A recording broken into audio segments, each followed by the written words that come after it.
Hello everyone, my name is Kenshin. Welcome to Talking History.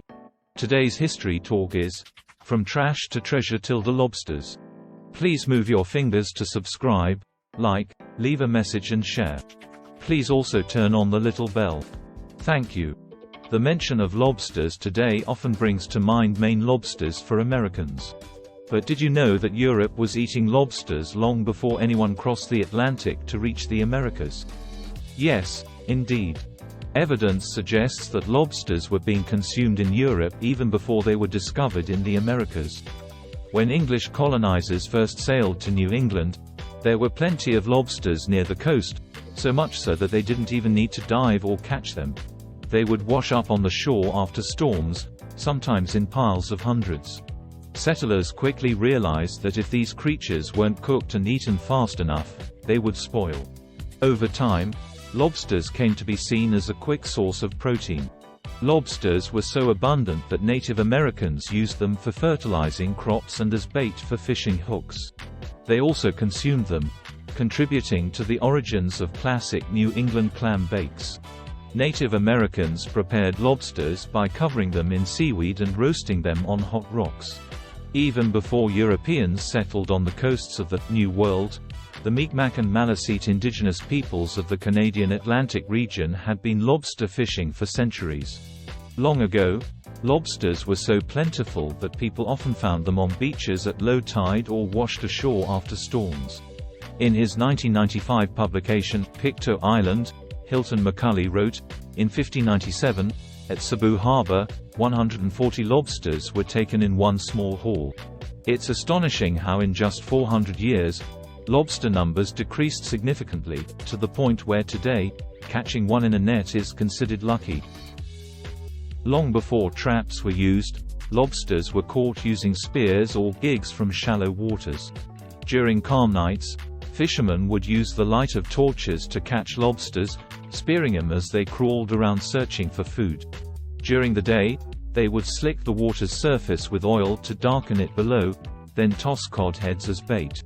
Lobsters would gather around the bait, and fishermen would spear them.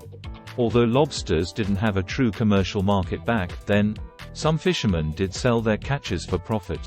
As lobsters fetched higher prices if they were without spearing marks, fishermen began using wire traps to catch them for better prices.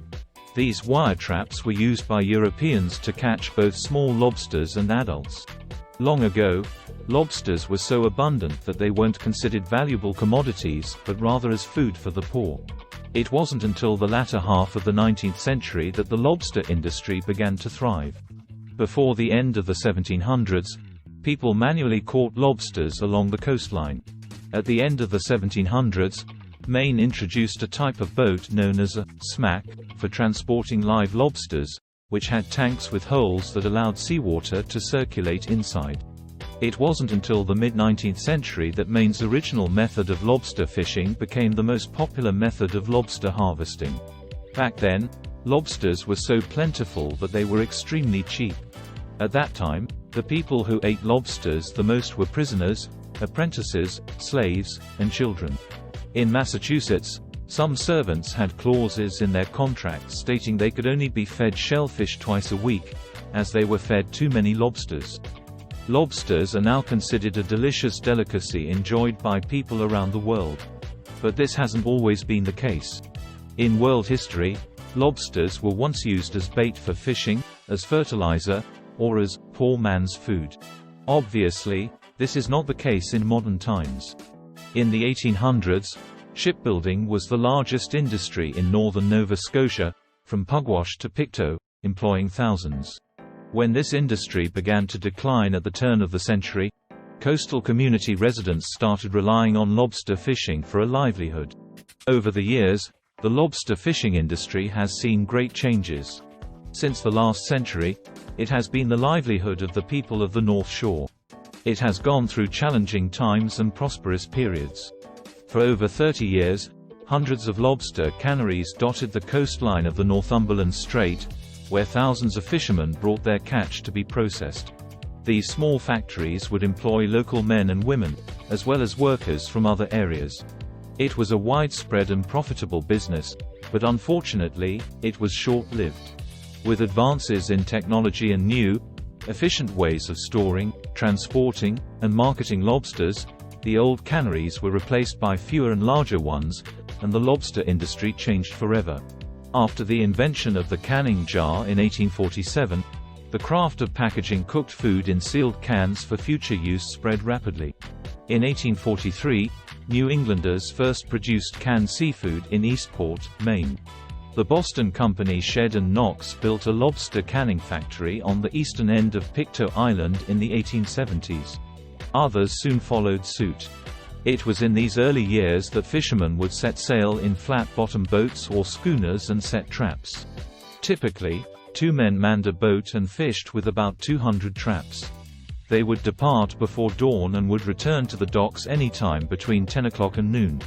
Before the turn of the century, fishermen owned their traps, boats, and other equipment, but in the following years, they began to rent these from the canneries that employed them. Fishermen sold their catch to packers by number rather than by pound. For instance, fishermen would be paid 40 to 50 cents for every 100 lobsters, regardless of size. From mid-April to midsummer, 2 hard-working fishermen could catch 4 to 5 tons of lobster per season. In the early stages, the industry was not organized or regulated by government agencies. In 1871, the government imposed restrictions on the use of soft-shelled lobsters and egg-bearing female lobsters, as well as size limits.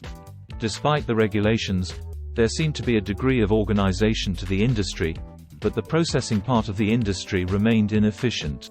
Before the prevalence of commercial factories on the North Shore, lobsters were processed in fishermen's homes. They would bring the catch home, and their wives would help them cook it in large pots on the stove. The meat was extracted and then packed into cans, which were topped with lids and sealed using solder. Holes were punched in the cans, salt water could flow through these holes, and then they were also sealed. These cans contained 1 pound of lobster meat, with 48 cans to a box. The spoilage rate for this process was high, but it was the only method of selling lobsters at the time. In fact, it was thought that lobsters were green in the sea, red in the pot, and black in the can. As time passed and the lobster fishery industry evolved, past crude and wasteful lobster processing methods were replaced with more sanitary and efficient practices.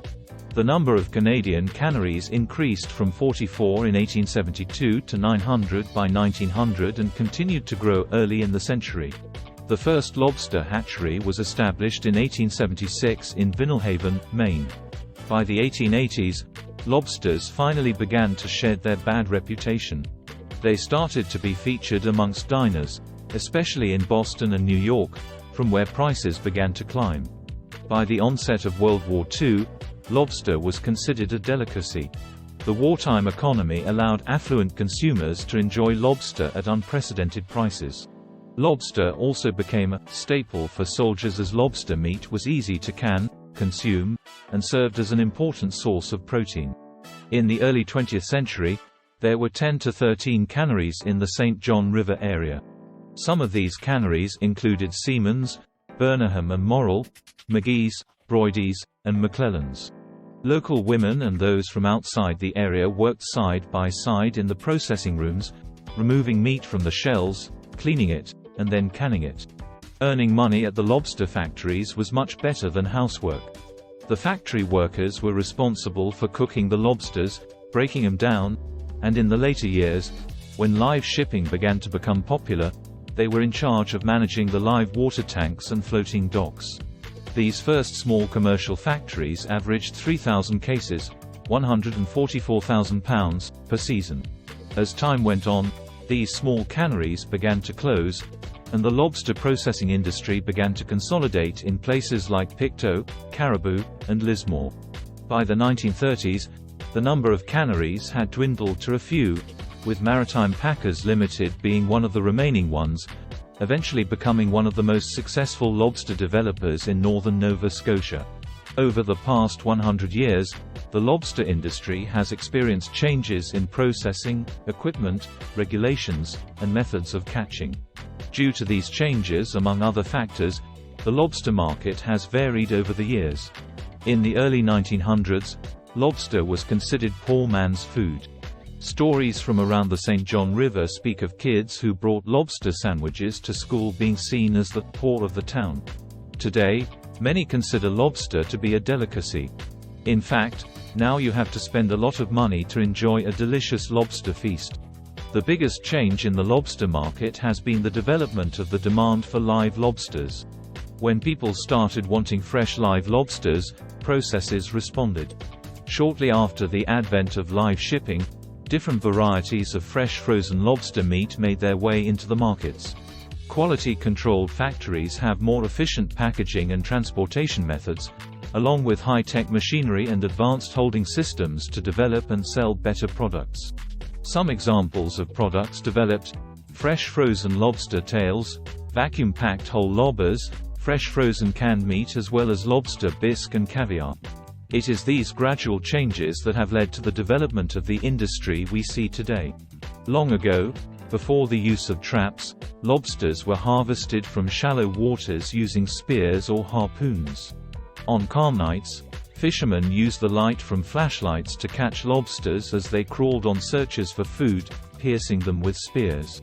Although there was no commercial market for lobsters at the time, some fishermen did sell their catch, and those without spear marks were more valuable. The switch to wire cages to catch lobsters solved this issue and brought better prices for the fishermen. Shortly after the introduction of wire cages, hoop nets became standard.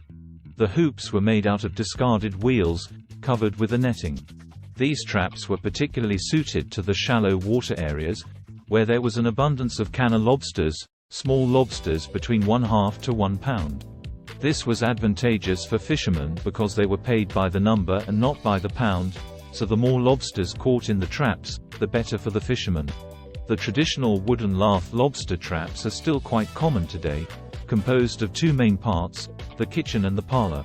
Lobsters first enter the trap through a funnel-shaped structure called a door, also known as a funnel. Once successfully entering through one of these doors, the lobster finds itself in the kitchen, where the bait is tied.